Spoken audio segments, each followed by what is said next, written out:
Olá pessoal, tudo bem? Vou gravar aqui o segundo episódio do Prof. Qual equação eu uso? No problema de hoje é uma situação de variação de entropia e muitas vezes as questões de variação de entropia de processos ela requer um pouquinho de interpretação. Então vamos analisar como que podemos fazer essa interpretação. Vamos lá. Muito bem. Um estudante adiciona calor a 0,35 kg de gelo a 0 graus Celsius até que o gelo derrete completamente. E você já entende que é um processo de fusão. Calcule a variação de entropia do gelo, ou seja, a entropia de fusão. Considerando que a fonte de calor é um corpo massivo que está a 25 graus Celsius, calcule a variação de entropia desse corpo, determine a variação de entropia do universo e ele traz aqui um dado que é a entalpia de fusão do gelo. Bacana. Para resolver esse problema aqui, pessoal, muitas vezes a situação toda pode ser resolvida com base na interpretação, como eu falei. Se eu trouxer simplesmente aqui a equação da variação de entropia, vai ficar um negócio meio estranho você conseguir resolver, tá certo? Então, a gente precisa entender o que seria essa variação de entropia de fusão. Veja que para essa entropia variar, eu estou precisando adicionar calor. E aqui ele associa esse calor com o calor de fusão. Calor de fusão eu posso entender como a entalpia de fusão, uma vez que esse processo aqui pode estar acontecendo na cozinha da sua casa, tá certo? E na cozinha de casa as coisas acontecem a pressão constante. Então vamos analisar aqui como que a gente olha para a equação da entropia, que é muito mais do que saber só a equação, é saber interpretar essa equação da entropia. Então vamos lá. Pois, muito bem. À primeira vista, a equação da entropia, eu acho que todo mundo sabe. Você vai lá anotar o seguinte, vai dizer que ΔS é igual à integral do calor reversível sobre T. Se fosse só a equação está na tela. Você conseguiria resolver. Mas acontece que algumas outras coisas são indicadas no problema. Ele fala que existe uma massa de gelo. É uma massa de 0,35 kg. E ele indica que ocorre um processo a 0 graus Celsius. E você já sabe que corresponde a 273 Kelvin na escala absoluta. Quando a gente utiliza a equação da entropia, é importante dizer que é preciso utilizar a escala absoluta de temperatura.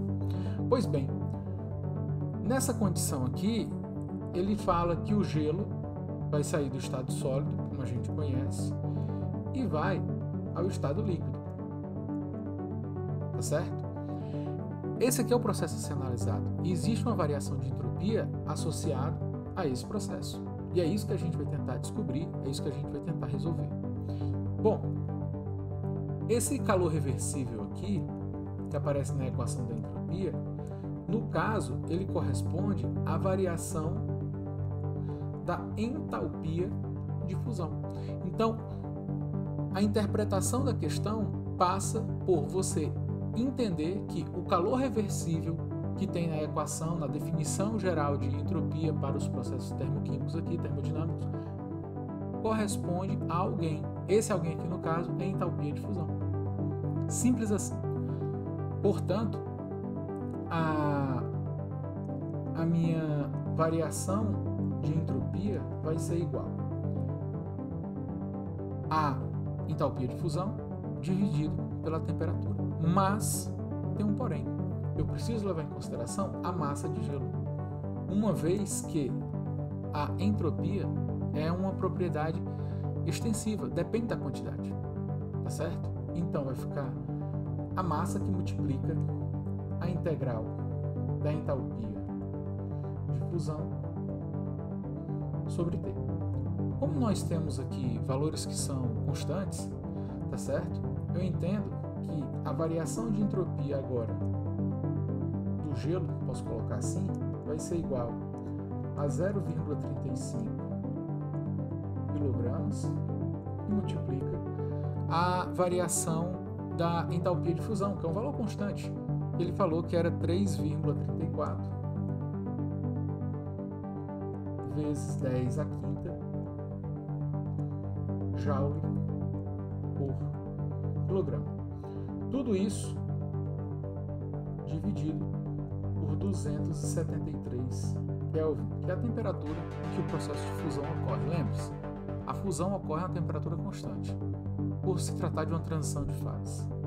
Então, essa variação de entropia do gelo vai ser igual a um valor positivo de 428,20 joule por Kelvin. Simples assim, você consegue determinar a variação de entropia do gelo. Agora você precisa determinar a entropia do corpo massivo. Você já viu que o gelo ganhou uma quantidade de calor. Logo, o tal corpo massivo deve ter cedido essa quantidade de calor por se tratar do sistema que está exatamente ao lado do gelo, né? Imagine que tem um bloco de gelo em cima, por exemplo, de uma placa ou algo assim, e vai trocar essa quantidade de calor com o gelo, tá certo? Então vamos ver como é que fica. Bem, por se tratar desse tal corpo massivo, eu posso escrever que a variação de entropia dele é a seguinte. Vou colocar a variação de entropia desse corpo vai ser igual à integral do calor reversível sobre T. Dessa maneira, o único calor que está sendo trocado aqui é o da própria entalpia de fusão. Eu vou repetir esse valor. No entanto, eu vou colocar um sinal negativo aqui na frente. Por quê? Porque esse sinal negativo indica que o corpo massivo está cedendo essa quantidade de calor, que é a quantidade de calor associada com a fusão do gelo, tá certo? Tá aqui. Ele vai trocar calor, no entanto, ele se encontra a uma temperatura mais alta, 298 Kelvin, como ele falou lá no enunciado. Tá bom?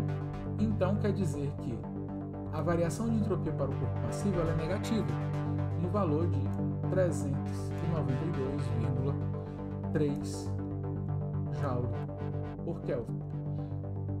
Perceba, enquanto o gelo ganhou entropia, aumentou a entropia, sinal positivo, o corpo massivo perdeu entropia, estava mais quente, cedeu o calor para o gelo que estava na temperatura abaixo.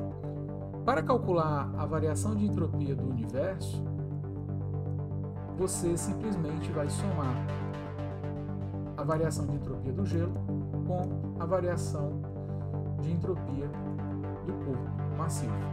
Dessa maneira, a variação de entropia do universo vai ser igual a 35,9 joule por Kelvin. Perceba que, mais do que compreender a equação que tem que ser utilizada, é importante você analisar o fenômeno e saber para que lado a sua discussão está sendo levada. Para que lado você está fazendo os cálculos. A análise do sinal aqui também tem a sua importância, porque o sinal negativo indicou que o corpo perdeu temperatura, cedeu temperatura para o gelo que está na temperatura mais baixa. Essa é a parte mais importante. A equação que você vai utilizar, com certeza é muito importante, mas interpretar o problema é mais importante ainda. É isso, pessoal. Valeu e até a próxima.